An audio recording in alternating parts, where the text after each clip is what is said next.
Welcome to the पासो classes. आज हम लोग बात करेंगे दोस्तों यूपी टेट, सी टेट तथा सुपर टेट की जो परीक्षाएं होती हैं केबीएस वगैरह की, उसमें जो ईवीएस के क्वेश्चन पूछे जाते हैं उनके बारे में। चलिए शुरू करते हैं दोस्तों। बात करेंगे परिस्थिति तंत्र से रिलेटेड क्वेश्चन के बारे में दोस्तों। बात करेंगे परिस्थिति जो इकोलॉजी सर्व का जो सर्वप्रथम प्रयोग किया था वह किया था अर्नेस्ट हैकल ने। और दोस्तों ये जो प्रयोग किया था वह किया था 1869 में दोस्तों। लेकिन जहाँ पर परिस्थिति तंत्र की बात आ जाएगी दोस्तों, अर्थात इकोसिस्टम की, तो वहाँ पर जो सबसे पहले प्रयोग किया था वह किया था एजी टांसले ने। और इन्होंने जो प्रयोग किए थे वह किए थे दोस्तों 1935 में। बात करेंगे भारतीय परिस्थिति का जो जनक कहा जाता है वह कहा जाता है प्रोफेसर रामदेव मिश्रा को दोस्तों। तथा परिस्थिति तंत्र का जो मुख्य ऊर्जा का जो स्रोत है वह है दोस्तों सूर्य का प्रकाश, अर्थात जो सोलर एनर्जी जो है वह परिस्थिति तंत्र का जो है मुख्य ऊर्जा का स्रोत है दोस्तों। बात करेंगे खास श्रृंखला में जो ऊर्जा का प्रवाह होता है वह सदैव होता है दोस्तों एक दिशी दिशा में। तथा परिस्थिति तंत्र में तो 10% ऊर्जा स्थानांतरण का जो नियम दिया था वह दिया था दोस्तों रेमंड लिंडमैन ने, और ये नियम दिया था सन 1942 में दोस्तों। बात करेंगे ऊर्जा का जो पिरामिड है वह कैसा बनता है, तो दोस्तों वह बनता है सदैव सीधा। तथा एक पेड़ के परिस्थिति तंत्र में संख्या का जो पिरामिड होता है वह होता है दोस्तों हमेशा उल्टा। बात करेंगे दो अलग अलग परिस्थिति तंत्रों के बीच का जो संक्रमण का क्षेत्र है वह क्या कहलाता, तो वह कहलाता है दोस्तों इकोटोन। तथा पृथ्वी पर सबसे स्थायी और सबसे बड़ा परिस्थिति तंत्र जो है वह है दोस्तों महासागर अर्थात समुद्र दोस्तों। बात करेंगे खाद्य श्रृंखला में प्रकाश संश्लेषण करने वाले पौधे जो हैं किस स्तर पर आते हैं, तो दोस्तों वह कहलाते हैं उत्पादक। तथा शाकाहारी जीव खाद्य श्रृंखला में किस श्रेणी में आते हैं, तो वह आते हैं दोस्तों प्राथमिक उपभोक्ता के रूप में, अर्थात जो प्राइमरी कंज्यूमर्स होते हैं उनकी रेंज में आते हैं दोस्तों। बात करेंगे प्रकृति की जो सफाई कर्मणी या अपघटक जो है उनके उदाहरण के बारे में, तो वह हैं दोस्तों कवक और जीवाणु दोस्तों।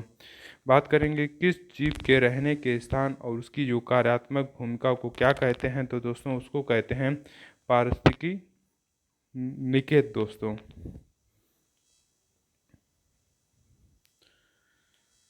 तथा जैव भू रासायनिक चक्र में फास्फोरस चक्र किस प्रकार का चक्र है, तो दोस्तों वह जो है अपसादी चक्र है। तथा मरुस्थल में उगने वाले पौधों को वैज्ञानिक भाषा में क्या कहते हैं, तो जो मरुस्थल में उगते हैं तो उनको कहते हैं मरुद्भिद पौधे दोस्तों। तथा दलदली या खाने पानी में उगने वाले जो पौधे होते हैं वह कहलाते हैं लवणोभिद। तथा मरुस्थल में जो उगते हैं वह कहलाते हैं मरुद्भिद दोस्तों। बात करेंगे लेगुमिनस अर्थात जो दलहनी पौधों की जड़ों में जो नाइट्रोजन स्थिर करने वाला जो जीवाणु होता है वह होता है दोस्तों राइजोबियम। तथा कृत्रिम या मानव निर्मित परिस्थिति तंत्र का एक उदाहरण के बारे में, तो वह है दोस्तों धान का खेत या एक्वेरियम दोस्तों। तथा धान के खेत से जो है मीथेन गैस जो है स्रावित होती है दोस्तों। बात करेंगे एक पोषण स्तर से दूसरे पोषण स्तर में जाने वाली में कितनी ऊर्जा जो है नष्ट हो जाती है, तो दोस्तों 90% ऊर्जा जो है नष्ट हो जाती है और ये 10% ऊर्जा जो है आगे बढ़ती है। तो ये दो नियम दिया था, ये दिया था दोस्तों लिंडमैन ने। बात करेंगे जैव विविधता और राष्ट्रीय उद्यान से रिलेटेड क्वेश्चन के बारे में दोस्तों। जैव विविधता शब्द का जो सर्वप्रथम प्रयोग किया था वह किया था वाल्टर जी रोसेन ने। तथा ये जो प्रयोग किया था वह किया था 1985 में दोस्तों। तथा भारत में जैव विविधता का जो जनक कहा जाता है वह कहा जाता है दोस्तों डॉक्टर माधव गार्ड गिल को। बात करेंगे संकटग्रस्त जीवों के विवरण वाली रेड डाटा बुक जो होती है वह कौन जारी करता है, वह जारी करता है दोस्तों IUCN, जिसको फुल फॉर्म है वह international union for conservation of nature दोस्तों। बात करेंगे भारत का प्रथम राष्ट्रीय उद्यान जो है वह कौन सा है, कहाँ स्थित है, तो यह स्थित है जिम कार्बेट राष्ट्रीय उद्यान, जो अब रामगंगा राष्ट्रीय उद्यान के नाम से फेमस है, यह उत्तराखंड में पड़ता है। बात करेंगे एक सींग वाले गैंडे के लिए प्रसिद्ध काजीरंगा उद्यान जो है वह कहाँ पर है, तो ये है असम में दोस्तों। तथा एशियाई शेर का जो घर कहा जाने वाला गिर राष्ट्रीय उद्यान है वह कहाँ पर है, तो दोस्तों आप गिर से ही रिलेट कर सकते हैं, जो गिर जो है वह गुजरात राज्य में है दोस्तों। भारत के किस राज्य को टाइगर स्टेट के नाम से जाना जाता है, तो वह राज्य है दोस्तों मध्य प्रदेश। तथा उत्तर प्रदेश का एकमात्र राष्ट्रीय उद्यान जो है वह कौन सा है, वह है दोस्तों दुधवा राष्ट्रीय उद्यान, जो लखीमपुर खीरी में पड़ता है दोस्तों। भारत में सर्वाधिक जैव विविधता जो है वह कहाँ पाई जाती है, वह पाई जाती है पश्चिमी घाट जो तथा शांत घाटी जो है वह केरल में स्थित है। जो जैव विविधता पाई जाती है वह पाई जाती है पश्चिमी घाट में। भारत में कुल कितने जैव विविधता हॉटस्पॉट हैं? तो दोस्तों कुल 4 जैव विविधता हॉटस्पॉट हैं, जिसमें है पश्चिमी घाट, पूर्वी हिमालय तथा भारत म्यांमार का जो क्षेत्र है और सुंडालैंड। दोस्तों बात करेंगे कंचनजंगा राष्ट्रीय उद्यान भारत के किस राज्य में स्थित है? तो दोस्तों ये जो है सिक्किम राज्य में स्थित है। तथा केबुल लामजाओ जो विश्व का एकमात्र तैरता हुआ राष्ट्रीय उद्यान है, यह मणिपुर अर्थात जो लोकटक झील है उस पर स्थित है। दोस्तों बात करेंगे भारत में प्रोजेक्ट टाइगर की जो शुरुआत है वो किस वर्ष से हुई थी? वह हुई थी 1 अप्रैल 1973 को। दोस्तों तथा भारत में प्रोजेक्ट एलिफेंट की बात की जाए तो वह शुरू किया गया था वर्ष 1992 में। बांदीपुर राष्ट्रीय उद्यान भारत के किस राज्य में स्थित है? तो दोस्तों ये कर्नाटक राज्य में स्थित है। तथा पक्षियों का स्वर्ग कहा जाने वाला जो केवला देवघाना राष्ट्रीय उद्यान है, यह भरतपुर राजस्थान में स्थित है। दोस्तों बात करेंगे सुंदरबन राष्ट्रीय उद्यान जो है किस जीव के संरक्षण के लिए प्रसिद्ध है? तो दोस्तों ये बंगाल टाइगर के लिए प्रसिद्ध है। यह मैंग्रोव वनों में जो है उसका वन है दोस्तों, जहाँ पर सुंदरी नामक जो है वृक्ष पाए जाते हैं। दोस्तों बात करेंगे भारत का सबसे बड़ा राष्ट्रीय उद्यान जो है वह कौन सा है? तो वह है दोस्तों हेमिस राष्ट्रीय उद्यान। ये सबसे बड़ा राष्ट्रीय उद्यान है और ये लद्दाख में पड़ता है। दोस्तों बात करेंगे वन्य जीवों के बाह्य स्थानीय संरक्षण का उदाहरण क्या है? तो दोस्तों जैसे चिड़ियाघर हुआ या बॉटनिकल गार्डन और जीन बैंक जो हैं, यह उनके संरक्षण के उदाहरण हैं। दोस्तों बात करेंगे जीवों के स्वस्थानीय संरक्षण का उदाहरण, तो वह है राष्ट्रीय उद्यान और वन्यजीव अभ्यारण्य। दोस्तों बात करेंगे वायुमंडल, ओजोन और जलवायु परिवर्तन से रिलेटेड क्वेश्चन के बारे में। दोस्तों वायुमंडल में जो सबसे अधिक मात्रा में पाई जाने वाली गैस है वह है दोस्तों नाइट्रोजन, जिसकी मात्रा की बात की जाए तो वह है लगभग दोस्तों 78%। बात करेंगे मौसम संबंधी सभी घटनाएं जैसे बादल, वर्षा, तूफान आदि जो वायुमंडल की किस परत में होती है? तो दोस्तों वह है क्षोभ मंडल में। तथा वायुयान उड़ाने के लिए वायुमंडल की जो कौन सी परत जो है वह आदर्श मानी जाती है? तो वह आदर्श परत है दोस्तों समताप मंडल, जिसमें ओजोन लेयर होती है। तथा ओजोन लेयर जो होती है वह सूर्य से आने वाली जो हानिकारक रेस होती है उनसे हमारी रक्षा करती है। दोस्तों बात करेंगे ओजोन परत वायुमंडल की किस परत में पाई जाती है? तो वह पाई जाती है समताप मंडल में। तथा ओजोन परत की मापने की इकाई के बारे में बात की जाए तो वह है दोस्तों डाप्सन इकाई। तथा ओजोन परत को नष्ट करने वाली जो मुख्य गैस है वह है दोस्तों क्लोरोफ्लोरोकार्बन। दोस्तों जितने भी फ्रिज, एसी तथा जो कोल्ड स्टोरेज वगैरह होते हैं उनसे जो सीएफसी गैस निकलती है वह ओजोन परत को नष्ट करने का काम करती है। दोस्तों सूर्य से आने वाली हानिकारी जो पराबैंगनी यूवी रेज होती है उनसे भी यह ओजोन परत हमारी रक्षा करती है। बात करेंगे पृथ्वी के औसत तापमान में वृद्धि होना क्या कहलाता है? तो यह कहलाता है दोस्तों ग्लोबल वार्मिंग। तथा ग्रीन हाउस गैस जो है कौन सी हैं जो ग्लोबल वार्मिंग के लिए जिम्मेदार होती हैं? वह है दोस्तों मुख्य रूप से जिम्मेदार गैस जो है वह है कार्बन डाइऑक्साइड अर्थात CO2। दोस्तों बात करेंगे धान के खेतों में जुगाली करने वाले पशुओं से कौन सी गैस निकलती है? तो उनसे जो धान के खेत हुए तथा जुगाली करने वाले जो पशु होते हैं उनसे जो है मीथेन अर्थात CH4 जो गैस होती है वह निकलती है। ओजोन परत के संरक्षण के लिए 1987 में कौन सा जो अंतर्राष्ट्रीय समझौता हुआ था? तो दोस्तों वह हुआ था मॉन्ट्रियल प्रोटोकॉल, जो 16 सितंबर 1987 को हुआ था। बात करेंगे ग्रीन हाउस के उत्सर्जन को कम करने के लिए 1997 में जो संधि हुई थी उसका क्या नाम था? तो वह था दोस्तों क्योटो प्रोटोकॉल, जो जापान में हुआ था। दोस्तों बात करेंगे पहला पृथ्वी सम्मेलन 1992 में कहाँ आयोजित किया गया था? तो दोस्तों ये रियो डी जेनेरियो ब्राज़ील में आयोजित किया गया था। वायुमंडल की सबसे ठंडी परत के बारे में बात करेंगे तो वह है दोस्तों मध्यमंडल।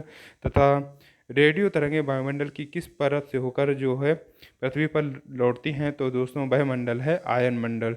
वायुमंडल में ऑक्सीजन गैस की मात्रा कितने प्रतिशत होती है? तो वह होती है दोस्तों लगभग 21%। तथा कौन सी गैस जो है चूने के पानी को दूधिया कर देती है? तो वह गैस है दोस्तों कार्बन डाइऑक्साइड अर्थात CO2, जो ग्लोबल वार्मिंग के लिए सबसे जिम्मेदार गैस होती है। दोस्तों बात करेंगे ओजोन छिद्र की खोज सबसे पहले किस महाद्वीप के ऊपर हुई थी? तो वह हुई थी दोस्तों अंटार्कटिका के ऊपर। तथा ये जो खोज हुई थी वह हुई थी 1985 में। वायुमंडल का दबाव मापने के लिए किस यंत्र का उपयोग किया जाता है? तो दोस्तों इससे जो है बैरोमीटर का जो है उपयोग किया जाता है। था एजेंडा 21 का जो संबंध है वह है रियो पृथ्वी सम्मेलन 1992 से। दोस्तों बात करेंगे पर्यावरण प्रदूषण और स्वास्थ्य से रिलेटेड क्वेश्चन के बारे में। दोस्तों वायु प्रदूषण के कारण होने वाली जो अम्ल वर्षा होती है किन गैसों के कारण होती है? तो दोस्तों वह SO2 और NO2 के कारण होती है अर्थात सल्फर डाइऑक्साइड और नाइट्रस ऑक्साइड। किस गैस को दमघोटू गैस भी कहा जाता है? तो वह गैस है दोस्तों कार्बन मोनोऑक्साइड, जिसको CO के नाम से जाना जाता है। वाहनों से निकलने वाली कौन सी जहरीली धातु जो होती है मस्तिष्क को नुकसान पहुंचाती है? तो वह धातु है दोस्तों सीसा अर्थात लेड दोस्तों। जल प्रदूषण को मापने के लिए सबसे मुख्य जो टेस्ट है वह कौन सा है? तो दोस्तों बी है, वो टेस्ट है बीओडी अर्थात बायोकेमिकल ऑक्सीजन डिमांड दोस्तों। बात करेंगे जापान में पारा युक्त मछली खाने से कौन सी बीमारी फैली थी? तो वह बीमारी जो थी मिनीमाता रोग होता है। पारे युक्त जो मछली खाई जाती है तथा पानी में पेडियम धातु के जो प्रदूषण से जो है वह होता है इटाइटाई नामक रोग दोस्तों। पानी के पानी में नाइट्रेट की जब अधिकता अधिक हो जाएगी तो वह हो जाएगा ब्लू ब्रेवी सिंड्रोम।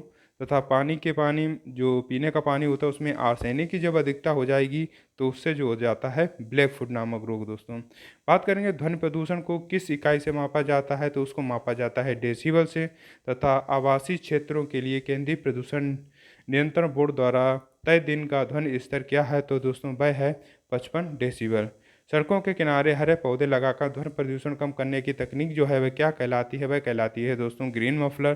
तथा कौन सा जो पौधा है वायु प्रदूषण अर्थात विशेषकर जो होता है SO2 का सबसे अच्छा प्राकृतिक सूचक अर्थात इंडिकेटर माना जाता है? तो वह पौधा है दोस्तों लाइकेन का। बात करेंगे फ्लोरोसिस रोग शरीर के किस अंग को प्रभावित करता है? तो दोस्तों ये दांतों और हड्डियों को जो है प्रभावित करता है। जब पानी में फ्लोराइड की जो अधिकता हो जाएगी तो ये दांतों और हड्डियों को प्रभावित करने लगता है दोस्तों। बात करेंगे सिगरेट के धुएं में पाए जाने वाला जो मुख्य प्रदूषक है वह है कार्बन मोनोऑक्साइड और बेंजीन दोस्तों। तथा ताजमहल का जो पीला पड़ने और उसकी दीवारों के क्षरण का जो मुख्य कारण है वह है अम्ल वर्षा तथा SO2 के कारण, जिससे जो होता है दोस्तों स्टोन कैंसर हो जाता है। बात करेंगे फ्लाई ऐश प्रदूषण किसके कारण होता है? तो दोस्तों कोयला आधारित जो थर्मल प्लांट से जो है फ्लाई ऐश नामक प्रदूषण होता है। तथा गैस त्रासदी के लिए कुख्यात जो भोपाल की घटना जो 1984 में हुई थी उसमें जो है किस गैस का रिसाव हुआ था? तो उसमें जो है मिथाइल आइसोसाइनाइड अर्थात MIC नाम की जो गैस थी उसका रिसाव हुआ था। ई कचरा के अंतर्गत मुख्य रूप से क्या आता है? तो दोस्तों जितने भी इलेक्ट्रॉनिक उपकरण वगैरह हैं वह ई कचरा के अंतर्गत आते हैं। जैसे ख़राब कंप्यूटर, मोबाइल और इलेक्ट्रॉनिक सामान जो है वह सब ई वेस्ट के अंतर्गत आएगा। जैव चिकित्सा कचरे को नष्ट करने की सबसे अच्छी विधि के बारे में बात करेंगे तो वह है इंसिनरेशन दोस्तों अर्थात उच्च तापमान पर जो है इनको जलाना। बात करेंगे गंगा नदी के पानी को शुद्ध रखने के लिए उसमें कौन सा वायरस पाया जाता है? तो दोस्तों इसमें बैक्टीरियोफोस नाम का जो है वायरस जो होता है वह पाया जाता है। बात करेंगे पर्यावरण आंदोलन और कानून और दिवस से रिलेटेड क्वेश्चन के बारे में दोस्तों। तो विश्व पर्यावरण दिवस जो है वह मनाया जाता है 5 जून को। तथा इसकी जो घोषणा की गई थी वह की गई थी 1972 में, लेकिन इसका जो प्रथम आयोजन हुआ था वह हुआ था 1974 में। बात करेंगे विश्व जल दिवस जो है वह कब मनाया जाता है? तो वह मनाया जाता है दोस्तों 22 मार्च को। तथा अंतर्राष्ट्रीय पृथ्वी दिवस की बात की जाएगी तो वह मनाया जाएगा 22 अप्रैल को। तथा जैव विविधता दिवस जो है वह मनाया जाता है दोस्तों 22 मई को। तथा विश्व ओजोन दिवस की बात की जाएगी तो वह मनाया जाता है दोस्तों 16 सितंबर को। तथा ओजोन जो है वह ऑक्सीजन के 3 परमाणुओं से मिलकर बना हुआ होता है जिसे O3 से प्रदर्शित करते हैं दोस्तों। बात करेंगे राजस्थान में 1730 में पेड़ों को बचाने के लिए प्राण देने वाली जो महिला थी वह कौन थी? तो वह थी दोस्तों अमृता देवी बिश्नोई, जिसे जो खेजड़ी आंदोलन से संबंधित हैं दोस्तों। बात करेंगे उत्तराखंड का जो प्रसिद्ध चिपको आंदोलन जो था वह 1973 में किसके नेतृत्व में लड़ा गया था? तो दोस्तों इसके जो प्रमुख नेता थे वह थे सुंदरलाल बहुगुणा, चंडी प्रसाद भट्ट और गौरा देवी।